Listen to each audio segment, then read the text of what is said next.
வணக்கம் மக்களே, நீங்கள் வர கேட்குற மக்கள் கம்பெனி எங்கள் host the last of season 2 episode 3. போன எபிசோட ஒரு பயங்கரமான சம்பவம் செஞ்சுதாங்க. புயலுக்கு பின் அமைதிங்கிற மாதிரி அவ்வளோ பெரிய புயல் அடிச்சிட்ட அப்புறம் இப்போதைக்கு அந்த மொத்த சிட்டியுமே என்ன மாதிரி இவால்வ் ஆகுது, என்ன மாதிரி அந்த டெத்ஸை மோன் பண்ணுறாங்க, அந்த டெத்ஸுக்கான ரிவெஞ்சை என்ன மாதிரி எடுக்க பிளான் பண்ணிட்டு இருக்காங்க அப்படிங்கிறத இந்த எபிசோடில் கொஞ்சம் ஸ்லோவாகவே ப்ரெசென்ட் பண்ணாங்கன்னு தான் சொல்லணும்.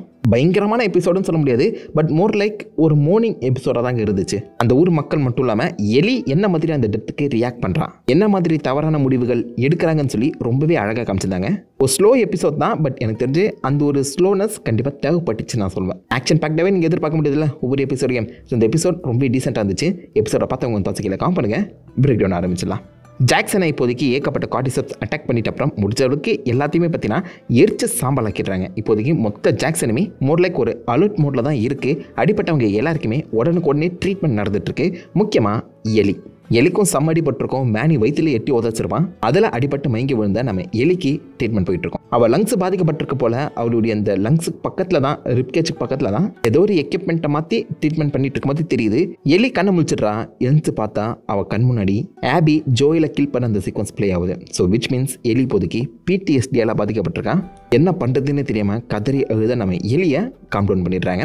அந்த பக்கம் நம்ம ஜோயிலோட உடம்ப டாமி தான் க்ளீன் பண்ணிட்டு இருக்க மாதிரி தெரியுது. ஸோ ஜோயிலுக்கு சொந்தமான எல்லா பொருட்களையுமே டாமி தான் பர்சனலாக எடுத்து வைக்கிற மாதிரி காமிக்கப்பட்டிருக்கேன். ஸோ எந்த அளவுக்கு டாமி ஜோயிலை மிஸ் பண்ணுறாருங்கிறதுமே தெளிவாக போட்டே பண்ணியிருக்காங்க. ஸோ ஜோயிலோட டெத்து முக்கியமாக பாதிச்சது 2 பேரை தான், டாமி, எலி.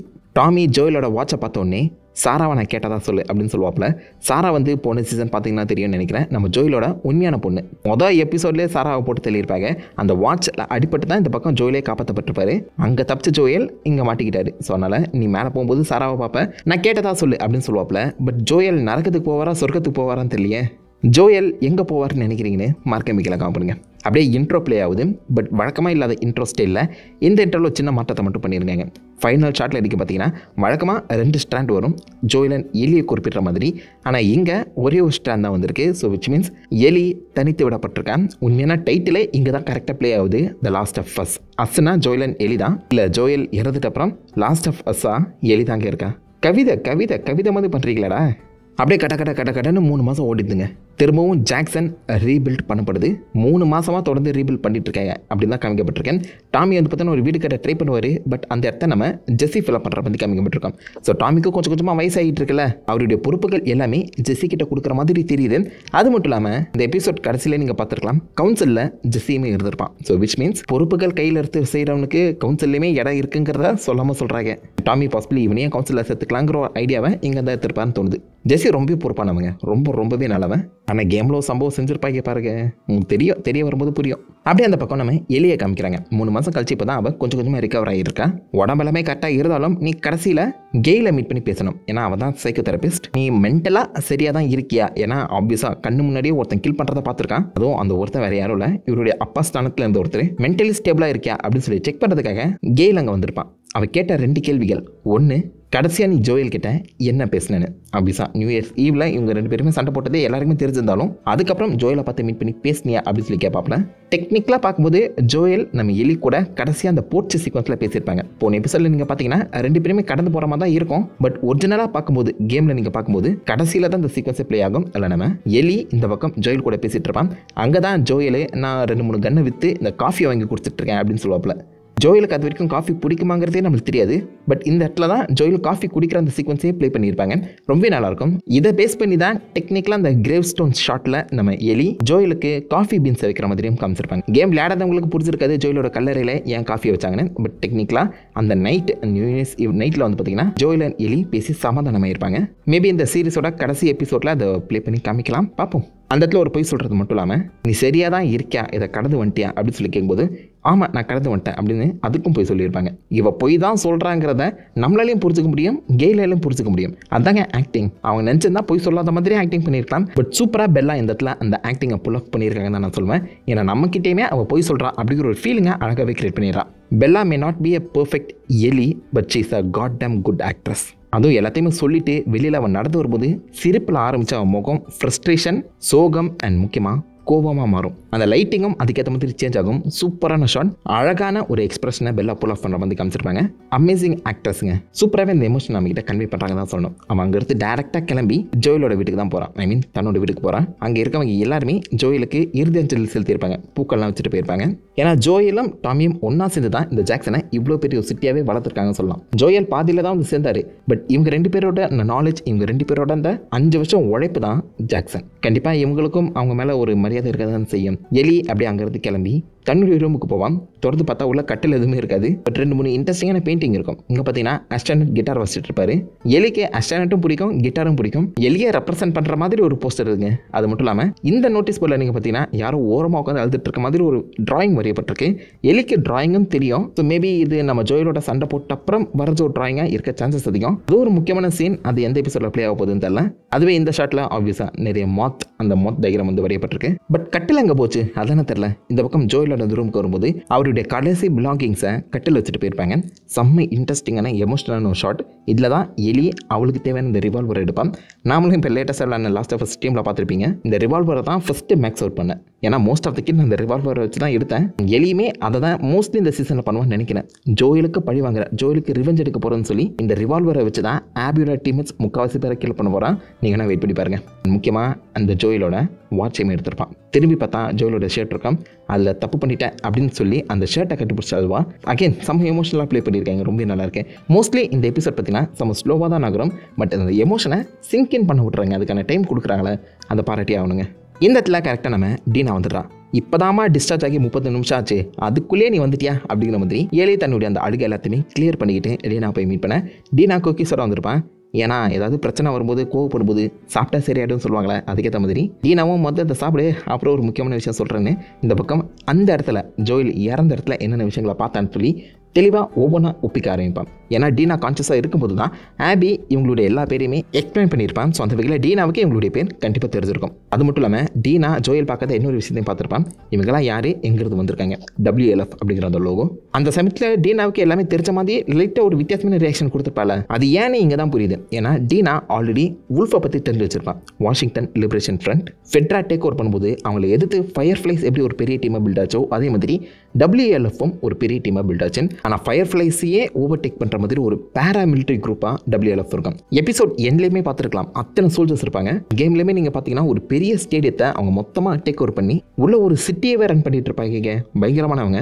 டீனா அது எல்லாத்தையுமே நோட் பண்ணி, நீ ஹாஸ்பிட்டலில் இருக்கும்போது சொல்லலாம் தான் வந்தேன், ஆனால் அப்படி சொல்லியிருந்தா உன் உடம்புல இருக்க எல்லா டிப்ஸுமே பிச்சு போட்டுட்டு நீ பாட்டுக்கு ரிவெஞ்ச் எடுக்க போகிறேன்னு கிளம்பியிருப்பேன். உன்னை பற்றி நல்லாவே தெரியும். ஆனால் தான் நீ சரியாக வர வரைக்கும் வெயிட் பண்ண அப்படின்னு சொல்லுவாப்புல. அது மட்டும் இல்லாமல் இந்த 3 மாதம் கேப்பில் இங்கே சண்டை போட வந்தவங்க அவங்க இடத்துக்கு திரும்ப ரிட்டர்ன் ஆயிருப்பாங்க. பாதியில் போய் பிடிக்காம அவங்கள மொத்தமாக அடியோட அழிச்சிடலாங்கிற மாதிரி டீனா ஏதோன்னு சொல்லி இந்த பக்கம் எலியை சமாளித்து உண்மையை சொல்லிடுவான். ஸோ இந்த சமயத்தில் எலிக்கு உண்மை தெரிய வந்துடுது.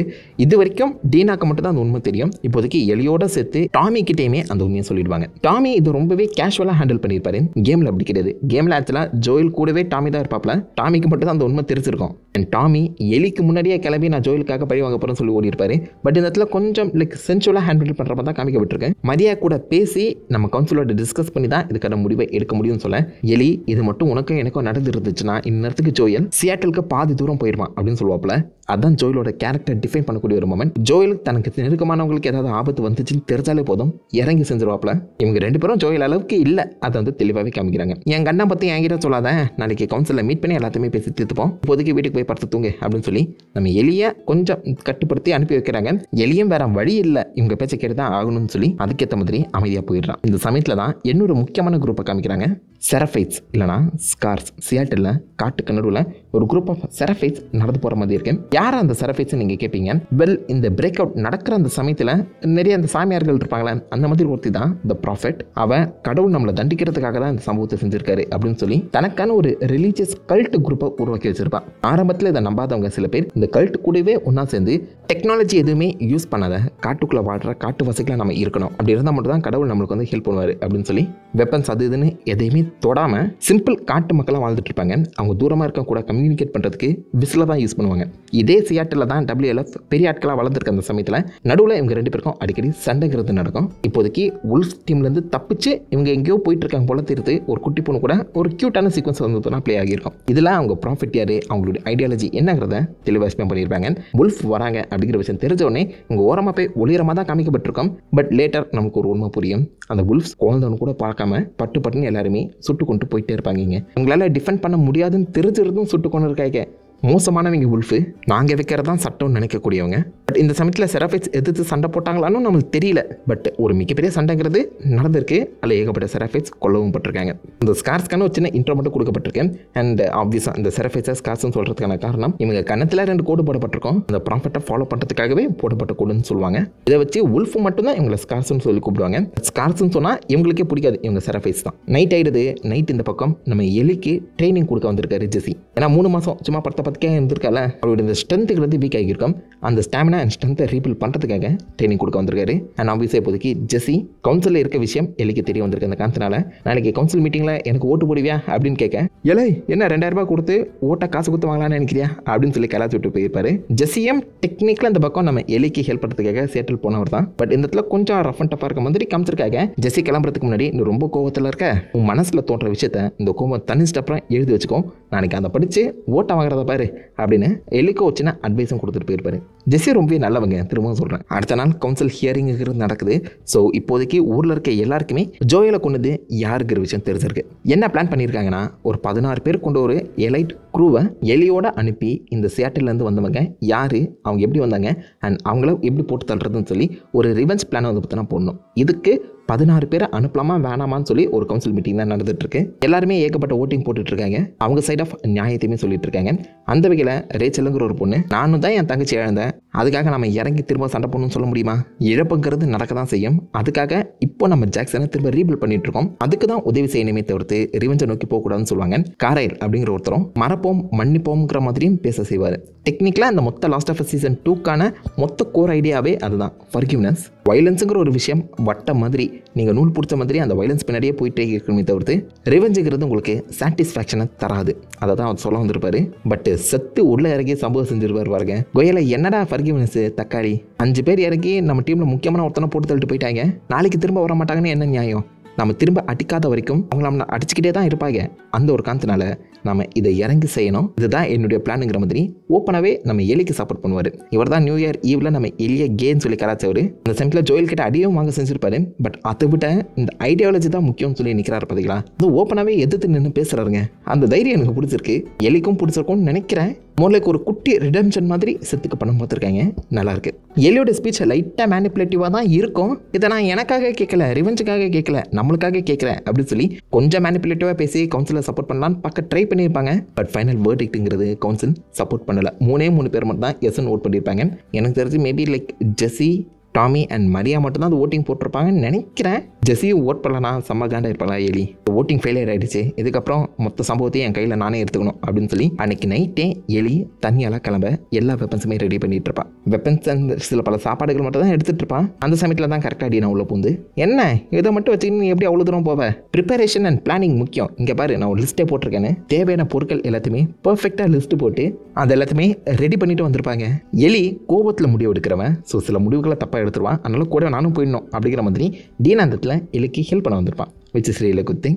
கேமில் இதெல்லாம் இருக்காதுங்க. கேமில் அந்த கவுன்சில் மீட்டிங்கு இந்த டீனா ஹெல்ப் பண்ண வந்ததுலாம் இருக்காது, டக்குன்னு நகர்ந்து போயிருக்கும். ஸோ இந்த சமயத்தில் இது கேரக்டர் டெவலப் பண்ணுறதுக்கு ரொம்ப ஹெல்ப்ஃபுல்லாக இருக்குது. முக்கியமாக குதிரையும் சில சப்ளைஸையுமே எனக்கு தெரிஞ்ச ஒருத்தக்கிட்ட சொல்லி வச்சுருக்கேன், நீ ரெடியாக இரு அப்படின்னு. காலையில் 3 மணிக்கு இவங்க 2 பேருமே அங்கே வந்து கிளம்ப ரெடியாக இருக்காங்க. எலி வெயிட் பண்ணிகிட்டு இருக்கேன். குதிரையோட தேவையான சப்ளைஸை எடுத்துக்கிட்டு செத்தை கூட்டிகிட்டு வந்திருப்பா டீனா. என்னதான் கவுன்சிலில் நம்ம எலிக்கு செத்து சப்போர்ட் பண்ணி இருந்தாலும் டீனா செத்தை பார்த்தோன்னா கொஞ்சம் வெறுப்பாக தான் செய்கிறான். செத்துமே தாங்கிட்ட இருக்க பவர்ஃபுல் கன்னை கொடுத்து இந்த பக்கம் எலியை ஹாப்பியாக்க ட்ரை பண்ணுவார். பட் கடைசி வரைக்கும் நம்ம எலி செத்து மேலே இருக்க அந்த காண்டை விடவே இல்லை. ஃபைனலாக இவங்க 2 பேருமே கை கொடுக்குற மாதிரி இருந்தாலும் எலியை நோட் பண்ணி பாருங்க, முகத்தில் அந்த கோபம் இருக்க தான் செய்யுது. ஸோ எலி ஒரு விஷயத்த சீக்கிரமாக மறக்கிறவங்களும் கிடையாது, மன்னிக்கிறவங்களும் கிடையாது. அப்படிங்கிறத 2-3 இடங்களில் அழகாக அப்படியே மேலோட்டமாக காமிச்சிட்டு போயிட்டே இருக்காங்க. இதுதான் அவளுடைய கேரக்டரே, புரியுதா? எல்லாத்தையுமே ஈஸியாக மறக்கவும் மாட்டான், மன்னிக்கவும் மாட்டான். அதனால தான் ஆபி மேலே அவ்வளோ கோவம். பட் எப்படியோ முடிஞ்ச அளவுக்கு செத்துக்கு தேங்க்யூ சொல்லிட்டு அங்கேருந்து கிளம்பி ஜோயலோட அந்த கிரேவ் ஸ்டோனில் அந்த காஃபீஸை வச்சுட்டு கடைசியாக ஒரு ஆசீர்வாதம் வாங்கிட்டு அங்கேருந்து கிளம்புவாங்க. ஸோ வழக்கமாக கேமில் நீங்கள் பார்த்தீங்கன்னா ஜோயலோட வீட்டுக்கு பக்கத்தில் அவளை புதைச்சிருப்பாங்க. ஆனால் இங்கே இறந்தவங்க எல்லாரையுமே 10 கிலோமீட்டர் தள்ளி புதைச்சிருக்காங்க. ஏன் தான் தெரியல. திடீர்னு பார்க்கணும்னு ஆசைப்பட்றாங்கன்னா 10 கிலோமீட்டர் நடந்து போகணுமே. பட் அந்த சீக்வன்ஸ் விஷுவலி சூப்பர் ஸ்டன்னிங்காக இருந்துச்சுங்க. நல்லா இருந்துச்சு. டாமி கிட்ட சொல்லிட்டு போனாங்களான்னு தெரியல. பட் எனிவேஸ் இப்போதைக்கு இங்கேருந்து அவங்க டேரக்டாக சியாட்டில் நோக்கி பயணம் பண்ணுறாங்க. ஒரு 2-3 நாட்கள் இருக்கும். போகிற வரல சில முக்கியமான டைலாக்ஸ் பேசுவாங்க. அதாவது இதுக்கு முன்னாடி யாராவது கில் பண்ணியிருக்கேன், உன்னுடைய ஃபர்ஸ்ட் கில் என்ன அப்படின்னு சொல்லிட்டு நான் கேட்கேன். முதல் கில்லை பற்றி நான் பேச விரும்பல, அது ரொம்பவே ரஃப்டாப்பாக இருக்கும் அப்படின்னு சொல்லுவாப்புல. ஆப்வியஸா first kill would be Riley, நம்ம எலியோட முதல் கேர்ள் ஃப்ரெண்ட். 2வது கில் ஆப்வியஸாக நீங்கள் போன சீசனில் பார்த்துருக்கலாம். அவங்க அந்த சிட்டிக்கு வரும்போது ஏகப்பட்ட ஆம்புஷ் நடக்கிற அந்த சமயத்தில் ஜோயில கில் பண்ண வந்தவன இந்த பக்கம் நம்ம எலி பில்லோட அதை கண்ணை வச்சு போட்டு தள்ளியிருப்பால அந்த சீக்வன்ஸ் அதான் என்னுடைய ஃபர்ஸ்ட் கில்லுங்கிற மாதிரி ரெஜிஸ்டரும் பண்ணுவாள். எல்லாத்தையும் ஞாபகம் வச்சிருக்கால அதை சொல்ல வராங்க போல. அது மட்டும் இல்லாமல் WLFங்கிறது எவ்வளோ பெருசுங்கிறத டீனா யூஜின் வழியாக தான் கேட்டு தெரிஞ்சுப்பா. யூஜினை பற்றி இது வரைக்கும் நம்மளுக்கு தெரியல. அவரை பேஸ் பண்ணி ஒரு தனி எபிசோட் இருக்க மாதிரி சொல்கிறாங்க. பட் யூஜின் ஃபயர்ஃப்ளைல இருக்கும்போது இதே மாதிரி சியாட்டில் இன்னொரு ஃபெடரேஷன் குரூப் வந்து வெடிச்சிச்சு. அது ஒரு ரெவல்யூஷன் குரூப் தான், அது குட்டியாக இருந்துச்சு அப்படிங்கிற மாதிரி மென்ஷன் பண்ணியிருக்காப்புல. அதன் வழியாக தான் டீனாவுக்கு WLFனா என்னென்னு தெரிய வந்திருக்கு. அதை எலிக்கிட்ட சொல்ல இப்போதைக்கு WLFம் ஒரு குட்டி குரூப்பாக தான் இருப்பாங்க, நம்மளை 2 பேரால சமாளித்திட முடியும் அப்படிங்கிற தட்டில் தான் போயிட்டு இருக்காங்க. வர வழியில் தான் ஏகப்பட்ட ஸ்கார்ஸ் செத்து கிடக்கிறதுமே பார்க்குறாங்க. அவங்கள பொறுத்த வரைக்கும் ஆபியும் அவங்க டீம் வந்து அந்த ஸ்கார்ஸை கொண்ட மாதிரி நினைக்கிறாங்க. அண்ட் ஆபி எந்த அளவுக்கு மோசமானவனா, குட்டி பொண்ணுங்களே சின்ன பொண்ணுங்களே கொண்டுட்டு இருக்கா பாரு, சின்ன பசங்கன்னு சொல்லி பாரபட்சம் பார்க்கவே மாட்டேங்கிறான். அந்த அளவுக்கு அவள் வெறி பிடிச்சவன் அப்படிங்கிற ஒரு தாட் தான் எலியோட மனசில் இப்போதைக்கு ஆழமாக பதிவு இருக்கு. ஆனால் கேமில் டெக்னிக்கலாக ஆபி ஒரு செரஃபைட்டே தன்னுடைய பையனை நினச்சி வளர்ப்பா. அந்த சேஞ்ச் ஓவரை என்ன மாதிரி காமிக்க போகிறாங்க தெரியல. பட் இப்போ நம்ம வியூவர்ஸை பொறுத்த வரைக்குமே ஆபி டெக்னிக்கலாக ரொம்பவே கேடு கெட்டவ அப்படிங்கிற மாதிரி தான் போட்டு பண்ணியிருக்காங்க. ரொம்ப வில்லனாக காமிக்கிறாங்க. ஆல்ரெடி காண்டா இருக்க நிறைய ஃபேன்ஸ் ஆபி மேலே கொலகாண்டில் பொதுக்கு சுற்ற ஆரம்பிச்சிருப்பாங்க. அது குழந்தைய கொண்டான்னு சொன்னால் சும்மா இருப்பாங்களா? அப்படியே வந்து சியாட்டில் எட்டி பார்க்க அந்த ஸ்கைலைன் எவ்வளோ பிரம்மாண்டமாக இருக்கு பாருங்க. இந்த ஓரமாக ஒரு வாட்ச் டவர் தெரியுதுல, இந்த வாட்ச் டவரில் தான் மேனி உட்காந்துருப்பாரு. இவ்வளோ பெரிய ஊரில் அந்த குட்டி டீமை எப்படா ஃபாலோ பண்ணுறது அப்படிங்கிற மாதிரி நம்ம டீனா ஐடியா கேட்க கண்டுபிடிச்சி போட்டு தள்ளுறதாண்டா வேலை அப்படின்னு சொல்லி எலி அங்கே கிளம்ப. அந்த பக்கம் நம்ம மேனி அந்த வாட்ச் டவர்லேருந்து சுற்றி நோட்டை விட்டுட்டு இருப்பாரு. எல்லாமே கிளியரா அப்படின்னு சொல்லி கேட்க மேனி கிளியர்னு சொல்ல அப்போ தான் WLF எவ்வளோ பெரிய ஒரு ஆர்மிங்கிறத தெளிவாக காமிக்கிறாங்க. ஃபுல்லாக டெக்டப்பான ஒரு ஆர்மி, டேங்க்லாம் வச்சிருக்காங்க. இவங்களை எப்படி நம்ம ஏலியன் டீனா டிஃபீட் பண்ண போகிறாங்கன்னு தெரியல. இதுக்கு நடுவில் செராஃபைட்ஸ் வேறு வந்து தொலை கொடுப்பாங்க. WLF அண்ட் செராஃபைட்ஸுக்குள்ள என்ன பிரச்சனை, அதாவது கேம்லேயுமே ஒழுங்காக எக்ஸ்பிளைன் பண்ணியிருக்க மாட்டாங்க. பார்ப்போம் இந்த சீரிஸில் ஒழுங்காக சொல்கிறாங்களா இல்லையானு. மோஸ்ட்லி WLF யார், அவங்களுக்கும் செராஃபைட்ஸுக்கு என்ன பிரச்சனை இருக்குங்கிறத தான் நம்ம அடுத்த எபிசோடில் பார்ப்போம்னு நினைக்கிறேன். வெயிட் பண்ணுவோம். ஸோ ஓவராலவே ஒரு தரமான எபிசோட் தான். ஆனால் என்ன ரொம்பவே ஸ்லோ பேசிங். எனக்கு தெரிஞ்சு இருக்க அந்த ஸ்லோ மோஷன் அண்ட் நிறைய அந்த ஓவர்லூமிங் ஷாட் எல்லாத்தையுமே கட் பண்ணி ஒரு 30 நிமிஷத்துக்குள்ளே ப்ரெசென்ட் பண்ணியிருக்கலாம். வேணும்னே இழுத்த மாதிரி எனக்கு தோணுது. பட் அகெயின் கேரக்டர் டெவலப்மெண்ட்டுக்கும் அந்த போன முறை நடந்த அந்த சம்பவத்துலேருந்து நம்ம விடுபடுற ஒரு ரிலாக்ஸிங் பாயிண்டாக தான் அதை பார்த்துருக்காங்க போல. ஏன்னா இதுக்கப்புறம் மோஸ்ட்லி ஆக்ஷன் பேக்டான எபிசோட்ஸ் தான் வரப்போது. நம்ம நினச்சி பார்க்காத பல சம்பவங்கள் நடக்க போகுது. அதை எப்படி ஹேண்டில் பண்ண போகிறாங்க, என்ன மாதிரி அடுத்த எபிசோட் இருக்க போகுதுன்னு வெயிட் பண்ணி பார்ப்போம். ஓவராலாவே எனக்கு ஓகேவான எபிசோடாக ஃபீல் ஆச்சு. உங்களுக்கு எப்படி, உங்களுக்கு இந்த எபிசோட் பிடிச்சிருக்கா இல்லையா, உங்களை தான் உங்களுடைய ரிவ்யூஸை மறக்காம காம் பண்ணிட்டு அந்த லைக் பண்ணி தட்டி விடுங்க. நான் உங்களை நல்ல ஒரு ஆசமான வீடியோ பற்றி நேர்ந்திருக்கோம். Have fun guys. வட்டா